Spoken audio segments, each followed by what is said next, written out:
What's up, YouTube?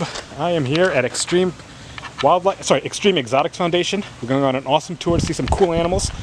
Hopefully some reptiles, but mostly cats and other stuff. This is going to be so cool. Let's see what we can see. They are bigger, obviously, than your marmosets. And they live in much larger troops as well. Your marmosets normally live in troops of about 8 to 10. These guys can live anywhere up to 100.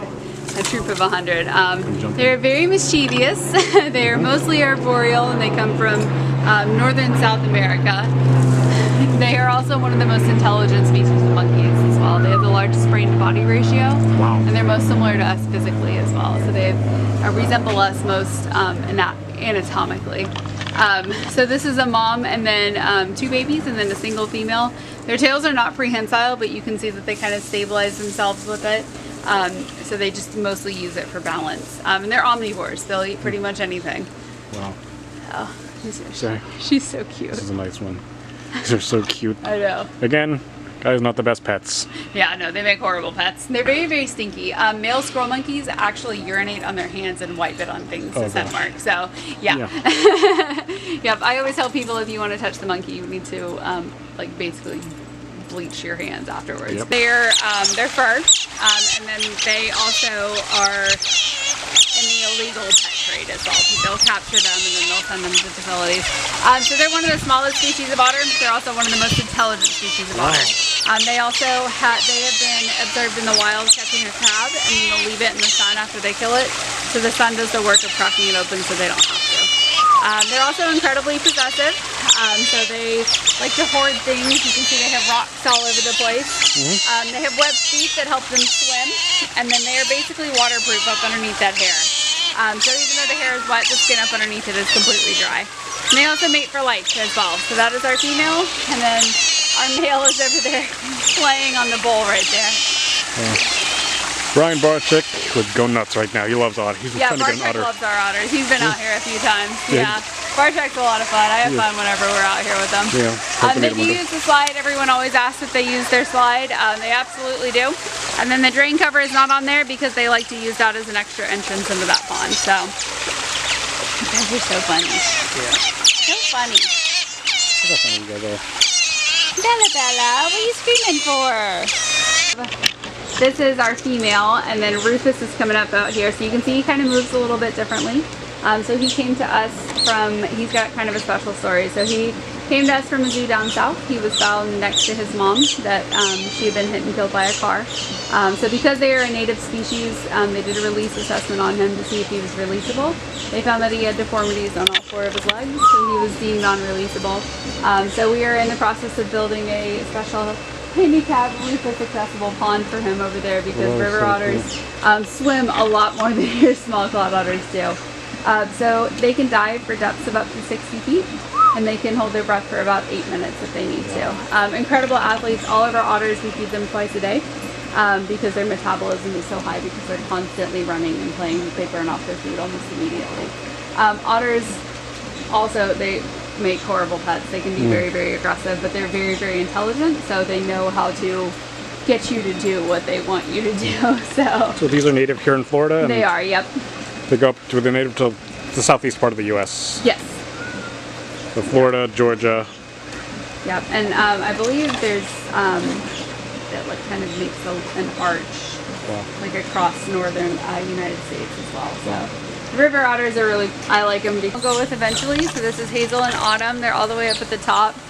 They have been sunbathing all day, so now they're, I guess, trying to get out of the sun. But their eyes are shaped like that because they actually see in ultraviolet. So they kind of bulge out of their head to help them see better. That is so cool.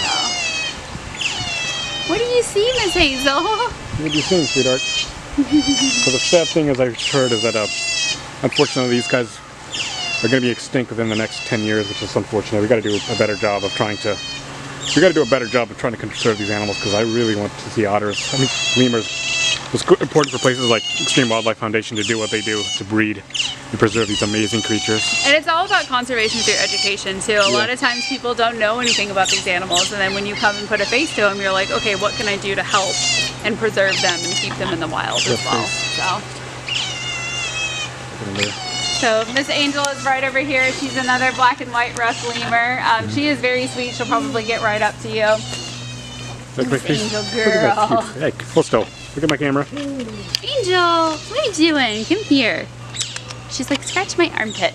Scratch my armpit. So you can see how long those incisors are too. Yeah. Very, very long. And those really, really sharp nails too. Yeah, look at that nail. Yep. Look at that. Look at that cute face. Look at that cute face. She's so cute. She's an angel. I love her. Yeah. Icon is our Eurasian eagle owl, one of the largest species of owl. These guys are native to Europe, Asia, and then parts of Africa as well. So they are completely soundless when they fly.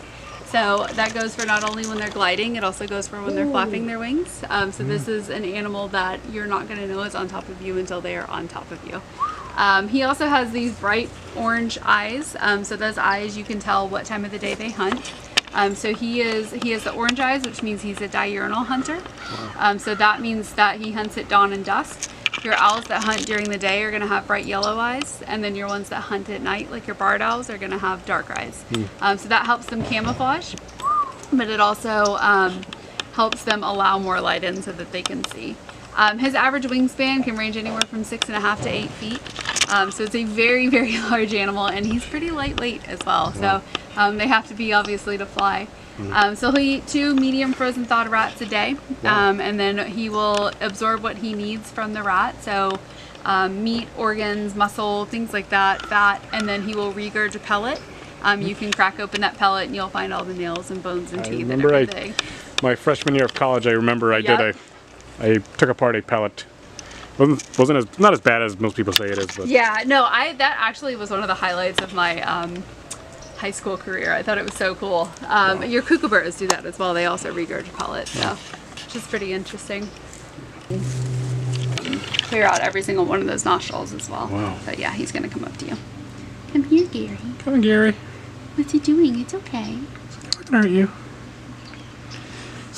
These guys, look at that fang there. It's kind of like almost like an elephant, almost. Same. Look, these guys don't get hunted to extinction because people think their ivory is valuable. Yeah, he's super cute. He's adorable. I know, he's precious. So your males will normally get 2 antlers. I think Gary's only gonna get 1, but they will shed them seasonally, just like your white-tailed deer. This is about as big as they get? Yeah, he's full grown. You can reach out and scratch him up underneath his chin. You should be able to. There you go. He likes that, don't you, buddy? They also call him the barking deer. So they make a barking noise whenever they get scared, and he makes a squeaking noise whenever I'm late dropping off his breakfast. So he'll weave in and out of my legs like a cat. So that's cool. Gary's really cool. I love him. Sweet pea and Sumi, sweet pea. Sumi.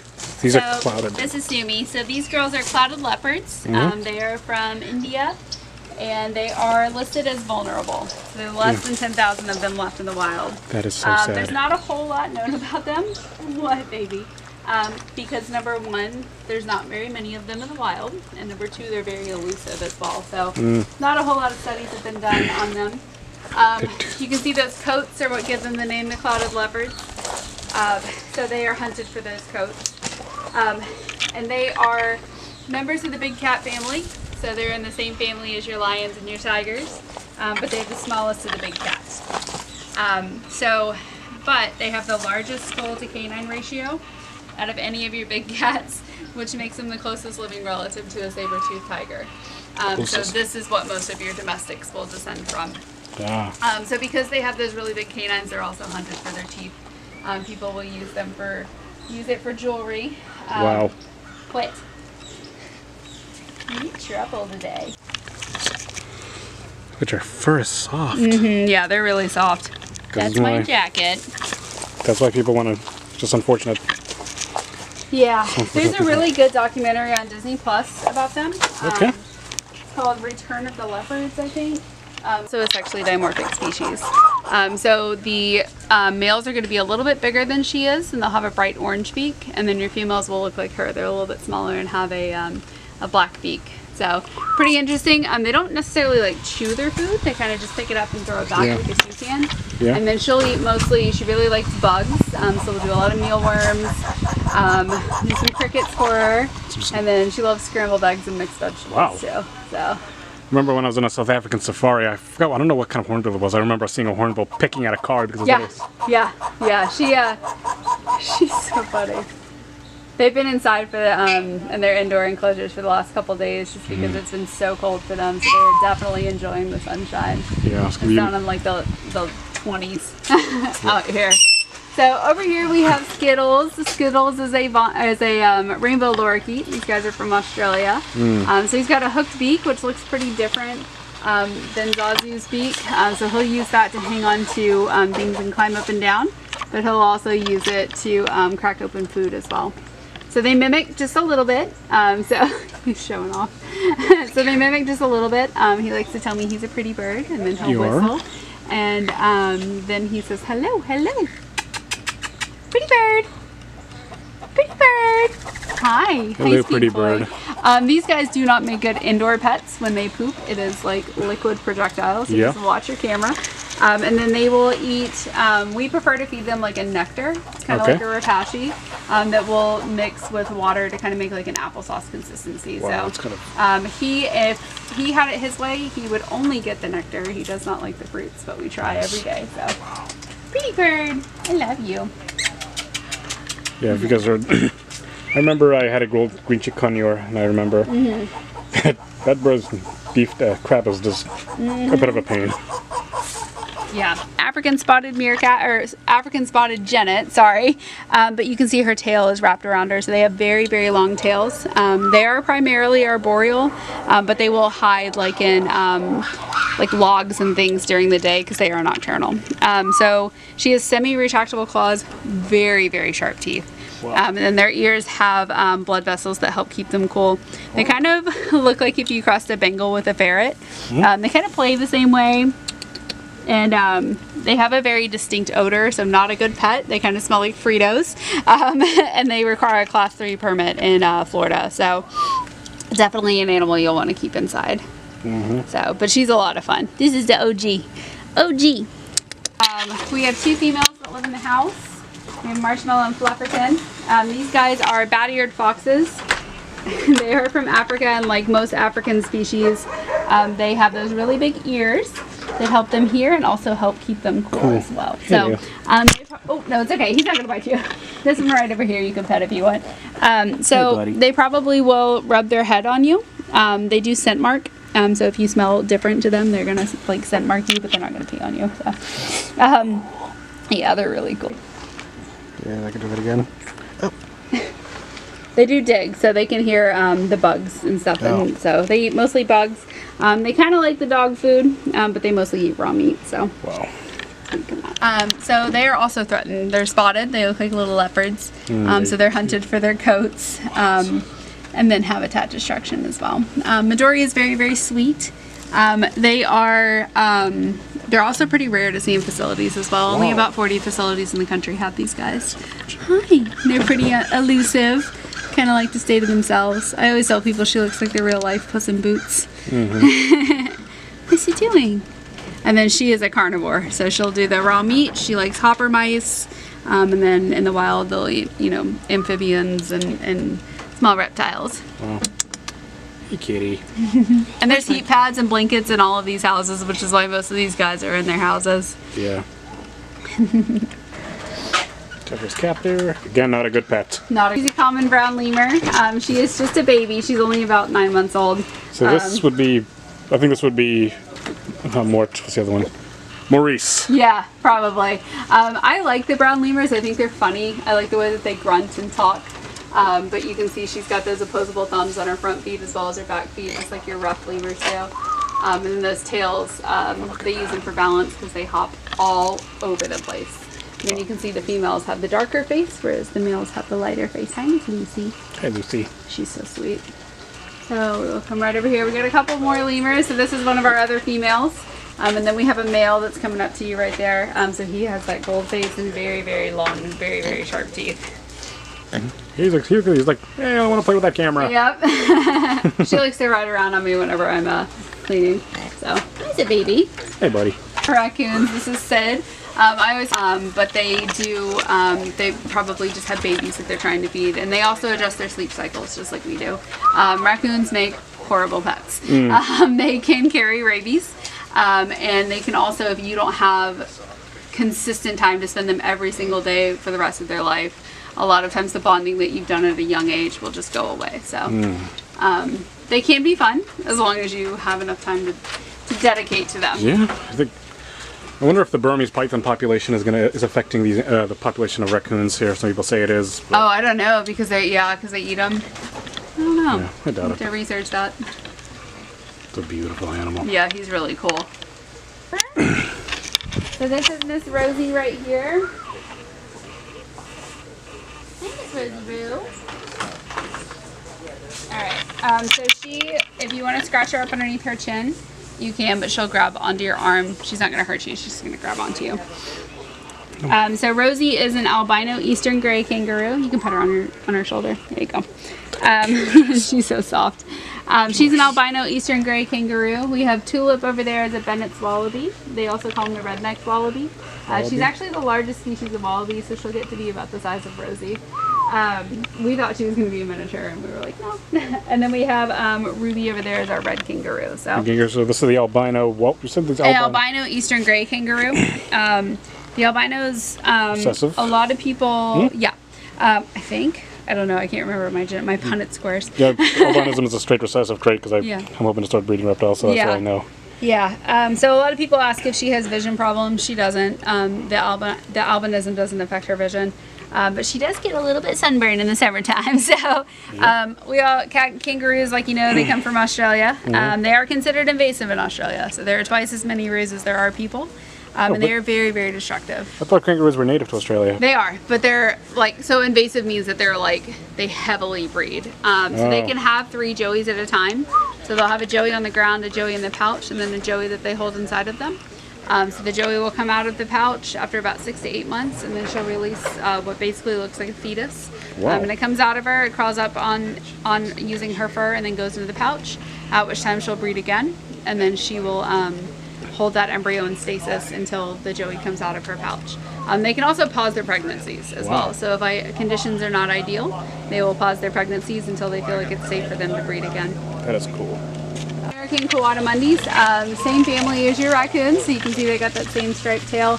They're much more active than your raccoons. So they have the really long nose that they use to root around in the mulch or in the dirt, and really, really sharp nails that they use to dig around in the dirt. And they can actually pull apart tree trunks as well to find their prey. So they're complete omnivores. They're basically South American trash pandas. Yes. You get these cute little round ears. They're also very scent motivated. So if you smell like something new, they make like a clicking noise and like a squeaking noise, which is pretty cool. He's a sweet boy. She's an American alligator. She's 17 years old, but she is small for her age. She was on loan to a local restaurant, and she just came home in the beginning of this year. So crocodilians, I always tell people they're the only animal that they haven't had to adjust their hunting technique or their predatory response since the beginning of time. They don't have to. They're apex predators. The only thing they've had to do is become smaller because we've created less space for them. They also recognize faces as well. So if you have a young one that you've done tours and shows with, they will still recognize you if you go in there as an adult. So. Incredible. Yeah, I'm trying to get it once I move to PA. You can probably reach over if you, Eventually I'm trying to get an alligator that I want to take to kids shows eventually. You know how I can do that. Hey buddy. Yeah, that's what Steve used to use her for. So even when she was a little baby, she knew that whenever he came into the enclosure, she was expected to be right at his feet. Now that she's, a full-size alligator, it's a little bit intimidating, but Steve definitely has the knowledge and the reflexes to handle it if something goes wrong. These guys can run 35 miles an hour as well, so they definitely can come after you if they want to. Yeah, thankfully attacks are very rare most of the time, but most of the time alligators' attacks are mostly because people have fed them in the past. Territorial males for pregnant females. Yep. This is a beautiful animal nonetheless. No, Shiva, come here. Shiva, out. Chibi, come on. So we got a nice macaw here. I'm a little bit scared. Was he a rescue? No, he came to us from a friend, actually. Oh. Yeah. Because I know one thing I always talk about when it comes to birds, I notice the long life. They live, a lot of times they live like 80 plus years. Yeah, yeah. So you gotta make sure once you get it, you gotta do a lot of research. You gotta give it in your will. Yep. Yeah, they're definitely, much like the sulcata tortoise, it's something that it's going to be an heirloom cut. He's only like 3 years old, I think. But he is what they call a Camelot macaw. We affectionately call him the rainbow chicken. So Camelot macaws are your first true hybrid, so it's a blue and gold crossed with the scarlet. So That was beautiful. yeah, and he has the white cheeks right here. So they actually blush whenever they get excited or agitated. He's excited right now. He likes being inside. He likes people coming and going. Yeah, pretty bird. Tell him. So he has a whole slew of phrases that he says. Just howdy, hi turducken, good morning little one, peekaboo. He yells at the dogs. He'll mimic our kookaburra. Wow. He does everything. So he whistles. He's a lot of fun. Very cool. A lot of fun. Couple How months cute ago. is this, Brian? So these guys are two-toed sloths. So they are basically blind. They're from South and Central America. They're basically blind, but their other senses are heightened because of that. So they have excellent hearing and an excellent sense of smell. Gestation period is going to be about a year, and then they only come down about once a week to go to the bathroom. Wow. They also have, they move so slowly in the wild that algae grows on their back, and then they have a symbiotic relationship with a moth that lives inside of their fur that eats the bugs. So Wow. it's pretty impressive. Impressive. In here we got a. We have two, yeah, so we have three. She's just separated because she's got a baby. So this is our male and then one of the other females. Brian loves sloths. Yep, he does. Remember, he was always asking his wife for a sloth. Yep. Yeah, they're a lot of fun. They're very interesting to watch. I always thought that they could only move slowly. They can actually move incredibly fast if they need to. So it's pretty scary to watch. That's cool. The white speckled rattlesnakes up There's one here right and up there. here. We have an albino western down at the bottom. She's probably in her hide house. Yeah. See it there. And one thing I always say about the white speckled rattlesnakes, they always come in different colors, different patterns. Whenever depends on your locality, they can be very more polygenic. I think it's really cool when it comes to rattlesnakes. Mostly the more gentle, docile of the rattlesnakes, but still really for advanced keepers. And here we got another albino western diamondback, one of my favorite rattlesnakes. The western albinism is a straight recessive trait in all animals, whether it's a dog or whatever. These guys don't get as big as eastern diamondback, but they're still pretty good. They can pack a mean punch. I've heard recently that they're using rattlesnake venom in COVID research, which I think is pretty interesting. But this is a pretty cool snake here. Here. The king cobras, Yep. the longest venomous snake in the world. Yep, so these guys are both 14 feet long. This is King James. This one down here is red. Also, I believe the most intelligent of the snakes. Yeah, most intelligent. They definitely give you, that's a screaming hairy armadillo, but they're up right now. They definitely, I always tell people, give you plenty of warning before they come after you. Yeah. So they will puff themselves up, they will stand up, and they hood up, and they bluff strike, and then they'll strike. So. Dingo Dunkelman in South Africa loves his king cobras. I can remember watching him. I think I heard recently they're using king cobra venom in pain medication. I think it's pretty cool. Huh. But these guys, their scientific name Ophiophagus hanna. Ophiophagus means snake eater, I think, in Latin. Because I love watching those videos. But I love king cobras. Again, very smart snakes. Love to eat other snakes. Occasionally eat monitors, but mostly. Do you feed them snakes? We feed them snakes. Okay. Yep. So they're king snake, which means that they eat other snake, which is where that scientific name comes from. So, we have a Gila Monster. You can see right over here. One of the few. Most people don't think of venomous. They don't think of lizards, but there are two venomous species: the beaded lizard and the Gila Monster. In fact, these do quite well in captivity. You get two species of Gila Monster. You get the banded. This is the reticulated phase. These guys would probably make an ideal pet for little Johnny if they weren't venomous, because they eat rodents mostly, occasionally eat eggs. Believe it or not, they use both Gila Monster venom and beaded lizard venom in diabetes research, which I think is cool. So I love, again, cool animals would make ideal pets if they weren't venomous. Another one. Another albino rattlesnake, eastern diamondback rattlesnake. This is the largest venomous snake in North America. These guys, I've heard rumors of them getting. In fact, here's a normal. Here's a normal one right here, Glenn rattling here. How big he is. They get much bigger than this. They can get the size of my arm. Huge, and I mean, these guys will pack a punch. You don't want something you don't want to mess with ever. I always say there isn't a badge of honor for being bitten by a venomous snake. So, now here, let's see if I can find this monkey.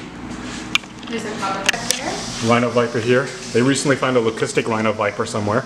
It's beautiful. These guys, just the minute you touch them, they would hiss like crazy. When they're found in Africa, they blend so well with their environment. Sometimes people don't see them. That's why people get bitten, which is really unfortunate. That's why people are trying to milk these snakes to get more anti-venom to those areas of the world. They're beautiful snakes, really for advanced keepers, but then they're beautiful. Sometimes called a butterfly viper because of their pattern, I think. They're beautiful. Here, we got the gaboon viper. My friend in South Africa, Bjorn, has an albino gaboon viper. Believe it or not, he's been offered $1 million for them, and he's still declined. That's like 18 million rand right there. He doesn't want to decline. I don't blame him because they're beautiful. These guys also blend so well in their environment. I love gaboon vipers. Brian, I think I'm going to see albino gaboons before you. Yep. Black Pakistani cobra here. Another venomous cobra. We got another. So we got a. It's a beaded, yeah. Here's the other venomous lizard. Again, used in diabetes research. So if you're diabetic, the snake could actually save your life. We got a leucistic monocled cobra. This is one of my favorite elapids. A leucistic gene is a recessive trait, much like albinism and the melanism. Now, monocled cobras are found in Southeast Asia. You get different localities, different colors from different areas. Now, they become very polymorphic. We got albinos. This is one of the venomous snakes I've always wanted to keep. The buzzard, the albino leucistic, is one of the ones I've eventually want to work with, but I don't know if I'm ready for that yet. Here's this monkey rattling. This is a homoletting rattlesnake. This is a South American species. These guys are from like Mexico and just parts of South America. Rattlesnakes even are found in Canada, believe it or not. But let's have a look at that beautiful pink on the snake here. Again, rattlesnake venom is currently being used in the COVID research and many other drugs. So we're going to try and we got to do a better job. Whenever you see a rattlesnake, don't kill it. Find somebody to remove it, because these animals are here for a purpose, and they're here to control our rodents, and they're here to control for medical research too. Now here, we got a bunch of copperheads. This looks like a broad-banded copperhead. Now, believe it or not, if I stayed in South Africa, I was actually going to plan to sneak in a copperhead as my first venomous snake. Ooh, Mom, hope you're not watching this. Dad, hope you're not watching this either. This is kind of like the gaboon viper I just showed you. These guys would blend so well in the environment. So, luckily, their venom is not that dangerous. But if you do have an allergic reaction, you could have an allergic reaction which could kill you. But now, believe it or not, that you're using copperhead venom in breast cancer research. So I posted on my Instagram a few weeks ago that the use of the preservation of copperheads will help lower the number of breast cancer patients and the breast cancer fatalities. I think I love these beautiful copperheads. Only found in South Africa. I think I've seen some of these on a safari once. Probably, yeah. How beautiful, how cute you are. They pretty much know where they come from, and that's it. So we had some people reach out to us that had her. A lot of people didn't know what the Badeared Foxes were before Steve got his. So we're hoping to kind of do the same thing with these guys, because like I said, nobody really knows anything about them. Yeah. But she looks like a mini coyote. She's much softer than you think she would be. And we are working on litter box training her. And she's very sweet. She's very, very soft. Her name is Gidget. Hi, Gidget. Like the gremlin. Mm-hmm. Yep, she makes squeaking noises that remind me of the gremlin, so it's a baby. I remember the dogs in Secret Life of Pets' name's Gidget too. Yeah. What's that? You're doing so good. Okay. You're doing so good. Here, I'll hold you the way you want to be held there. How soft these ears are, I can never express. So beautiful. This happens to be a dwarf crocodile. This is the smallest species of crocodile, true crocodile. You guys are found in Africa, from stuff like in places like Nigeria. These guys really get probably the size of just slightly bigger than a dwarf Cayman. So again, but really on pets, crocodiles are really not the best pets. No matter how big they get, they can be very unpredictable. But you got to put a lot of work into them, because some people do put in work into their North American African crocs. But you got to have a lot of space. So not something for a beginner. The difference between an alligator and a crocodile is that alligator's teeth would intertwine. Well, an alligator's teeth, only the top teeth stick out. So, and a crocodile is 10 times an alligator. Brian always says they're the puppy dogs of the crocodilian world. The truth is, these are cool animals in their own right, But these are they're vulnerable right now, so they're hunted for their leather and their meat. But these guys are pretty cool. Let's see what else you can see here. From South and Central America. So she's still pretty young. All of these feathers are going to be her baby feathers, and you can see her adult ones are coming in. And her head will turn dark as well. So she's got yellow eyes, which means she hunts during the day. And then they're not a huge flying owl. So your Eurasians, are a lot of times they use them for flight training. These guys not so much. They like to just perch. So all of your other birds, like your macaws, your parakeets, things like that, they'll have what they call a preening gland, which helps make them waterproof so they can fly in the rain. And she's so cute. And your owls don't have that, so they don't fly in the rain. Wow. So what they'll do is they'll just find somewhere to burrow down in. So she'll get about 6 feet or 2 feet tall. She'll only weigh about 2 pounds whenever she's full grown. Wow. Okay, so here we got another Cayman. This is a broad-scattered Cayman, which is the second smallest species of crocodilian. Kevin over at Nerd breeds the Caymans indoors, and he's got this amazing way to socialize them. So if you have the experience, you want a Cayman, reach out to Kevin over at Nerd first. But first, make sure you check your local laws, because in some places they are illegal, but they are cool. If you have the space, you have the time, you can put in work into them. They can make great pets for advanced keepers who have a lot of experience with other reptiles. I'm not saying keep a corn snake for that time, but then keep a corn snake, keep like a boa constrictor, then a blood python. But as you gradually get experience, these can be wonderful additions, but they're really cool. That was pretty cool. Got to play with the owl. Had to look at some venomous reptiles. Guys, if you guys are ever in the Jacksonville area or St. Augustine area, you got to check out this place. You guys have got to show them some love. $75 was worth it. I really love playing with animals, and it's a good cause too, wildlife conservation, other stuff. So again, link is going to be in the description. Show these guys some love. Thank you guys for watching. Have an amazing night. God bless.